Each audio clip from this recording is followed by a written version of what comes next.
to the PPA. I hope everyone's having a wonderful day. Today I'm honored because I have one of my old teachers. How do you want to introduce yourself? Sure. Hi, everybody. How are we doing? My name is Brian Guilfoyle. I am Anna's old art teacher from high school. So I had the pleasure of teaching her in several classes. She was an amazing student, and I'm excited to be here. All right, awesome. So today we are going to be talking about the importance of adapting hands-on practice. So if you want to hear about that topic, stick around. So my first question is, I know you are a high school art teacher that teaches digital design or photography and more. Can you explain your teaching journey? For example, what was your inspiration for becoming an art teacher? Yeah, that's a great loaded question. I don't know if I have enough hours of the day to talk about all my inspirations, but this is my 21st year teaching in the Parkway School District. Actually, I've been in the same district the entire time. I am not from St. Louis, so actually I grew up in a small town in northern Missouri, and I had my mother as a teacher for AP Biology. So I would say that I had an educator as some inspiration there. She was an amazing teacher, and as I went off to college, I decided to come to St. Louis because I wanted to be an artist. I wanted to be an architect major, actually, at Webster University. And as I kind of got into architecture, I enjoyed it, but I also realized I wasn't really around people and helping people as much as I wanted to. So I started tutoring some kids at a local middle school in Afton. And because of that tutoring, I found a lot of enjoyment out of helping people that normally don't get that type of help that they need. So I try to combine both of those passions together, helping out kids and the love for art. And that's where I decided to become an art teacher. I think I was around 19 years old when I made that decision. And by the time I was 21, I was already teaching in the Parkway School District. So it's kind of crazy how fast that occurs. And now this is my 21st year of teaching. I've been fortunate enough to teach in several different levels. So for a while I taught high school, I also taught middle school, and for about 6 years I taught elementary school. And a lot of people don't know that.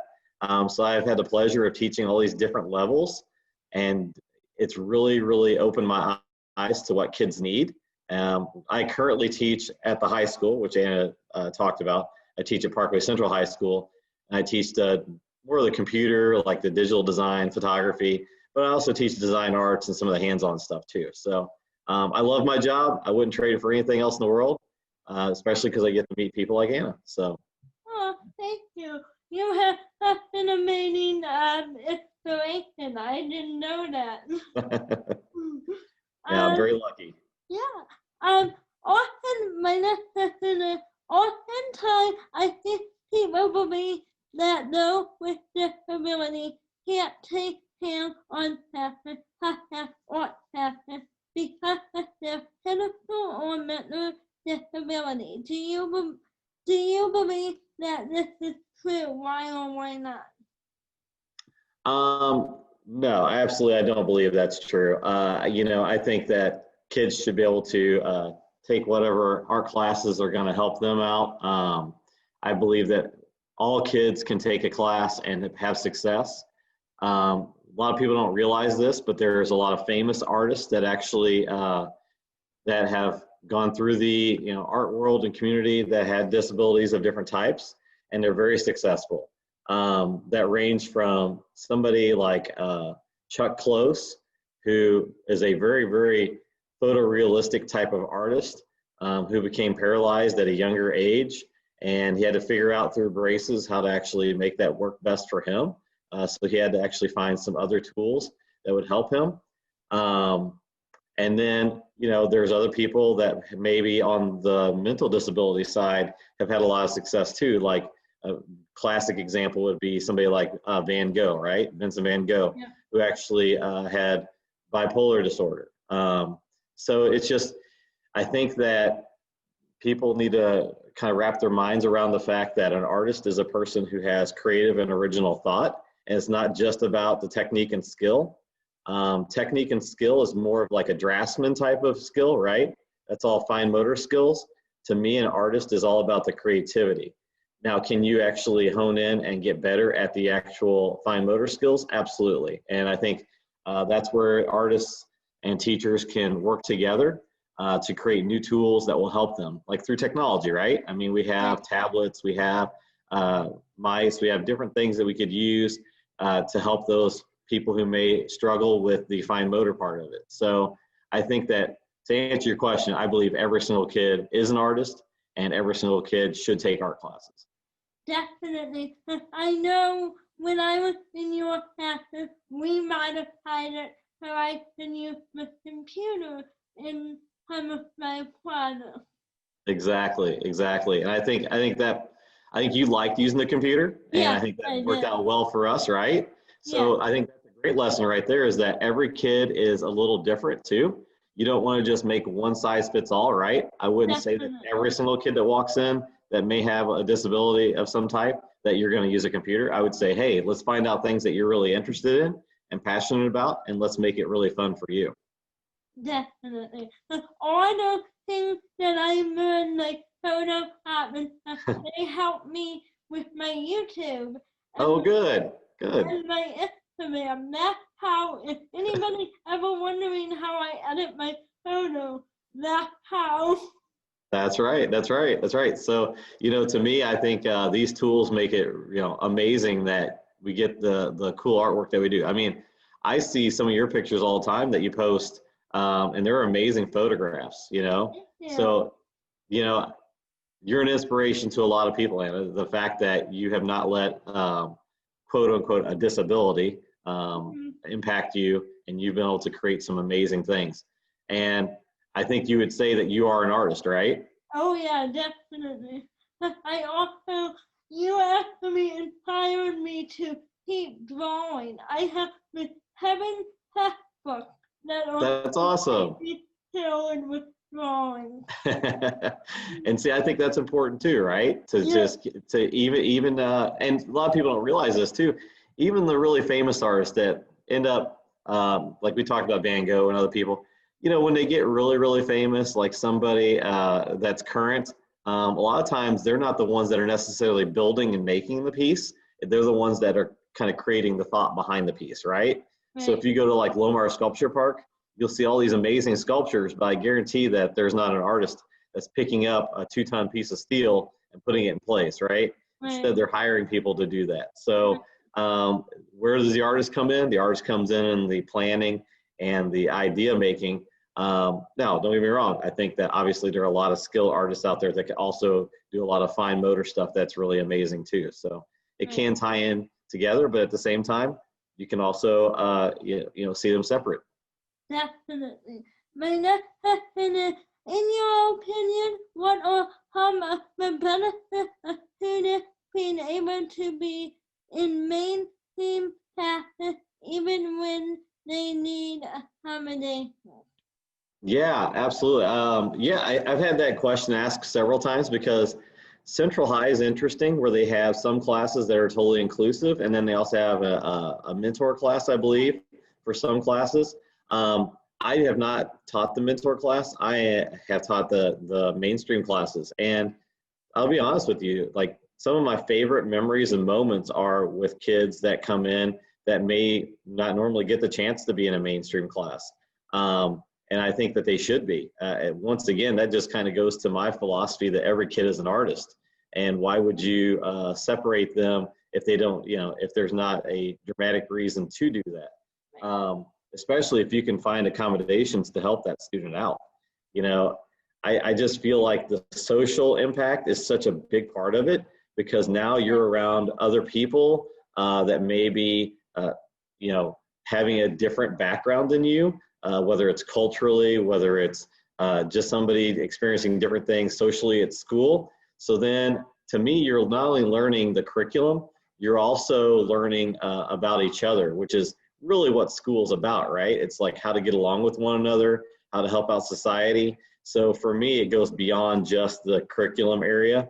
But even in the curriculum area, I think it's important for maybe somebody else in the class to see how a student may need some help in certain ways.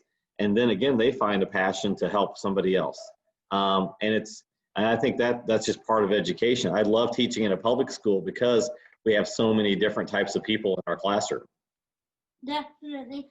I know on here on my YouTube channel, I often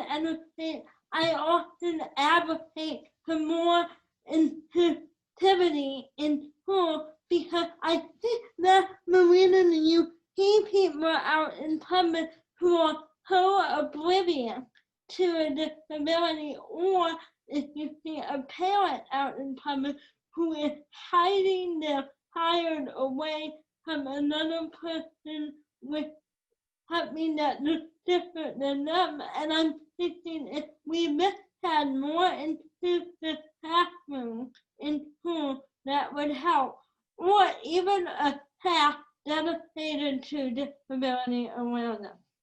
I agree 100% with you. I think that would be amazing. And I think that society you're exactly right. Society has shielded those kids for a long time, right? And they haven't had the same opportunities. So if we're going to be an inclusivity type of a society, then we need to stop being exclusive. Definitely. And the younger you teach them, the better it will be. If you wait until they're older, then it's going to be more a difficult task to teach them. I agree. Now, when I taught at Green Trails Elementary years ago, I would say that we were very, very aware of being inclusive for all kids and try to make the best modifications possible for each one of those students. So yes, I 100% agree. And I think that Parkway, at least from what my experience is, has been really good about that and has had honest dialogue, which obviously, we need to hear from students like you in the past and what your experiences are, so that way we can only get better, right? If you think that you're doing the best thing possible, that's great, but you can always do better. So we love to hear feedback from former students on what their experiences were and what are some things that might be even better. Yeah, I actually made a YouTube video about my high school experience for that about same reasons. Good. I'm going to have to check that out and watch it then. Yeah, I can email it to you. All right, I look forward to it. Yeah, my next question is, if you had an opportunity to speak to other educators about modifying hands-on classes, for those with disabilities, what would you tell them? I would tell them, keep being creative. You don't squash your creativity. That's the most important thing, is that you need to stay positive, be creative, take as many art classes as possible, because I love art. I'm an art teacher, but whatever your inspiration is, take those classes. Don't let anybody hold you back or tell you can't do anything. That's absolutely false, especially in today's world where we have all this technology available. Do not let anybody hold you back, because kids that have disabilities may actually have some of the best minds in the entire world, and we're going to learn so much. So society needs to be that way. Society needs to be, like we said just a little while ago, society needs to be more inclusive than exclusive. So from my standpoint is, keep celebrating the fact that we're all different, and let's make the most out of it and be positive and make sure that we're giving these kids opportunities and let them be creative. Definitely. I have a lot of friends who can't talk or communicate the way they could, but man, they can do other things, like put together a 1,000-piece puzzle under 5 minutes. Exactly. Who can do that? Not me. I know. Isn't that amazing? Yeah, I would be sitting there for about 10,000 days trying to do it.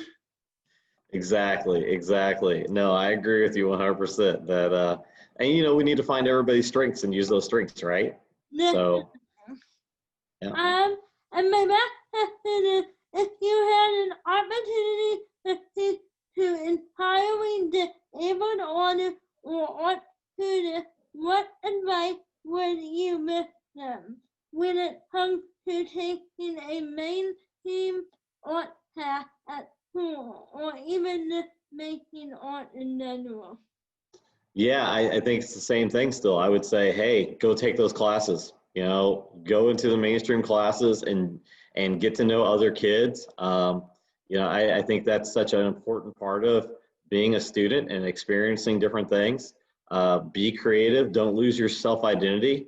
Be proud of who you are because you are the only you out there, right? Remember that. There's nobody else like you, and that's what you bring to the table. So know that you're special and endure, you know, keep on being positive and know that you can be a really big part of a change in this world. And I think that, you know, being creative is part of that change. And if you can do it in a positive way, it's going to be awesome. Definitely. So that's the end of this video, guys. If you like it, please hit the thumbs up button. If you're new here, subscribe and leave a comment if you have any more questions. And thank you, Mr. Mills, for being on my YouTube channel. Thank you, Anna. You are awesome. I'm so glad to be on here. It's a true honor. Thank you. You're welcome. I'm going to hit the hot button.